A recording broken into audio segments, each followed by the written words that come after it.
أي بنت. رسم المستقبل قدامي بالألوان، أصلي بحب الموضة وبعشق الشوبينج. طبعاً بحب اللمة، وصحابي أهم حاجة عندي. بتبهرني شاشة السينما وما أقدرش أفوت أي جديد. بعشق الطيران، متفائلة دايماً، ما بضيعش وقت. بمعنى أصح عايشة حياتي. بس انت عندك سرطان.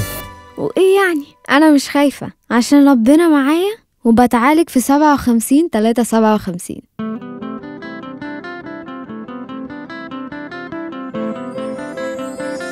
مؤسسة مستشفى 57-357 مصر، رحلة علم، هدف الحياة.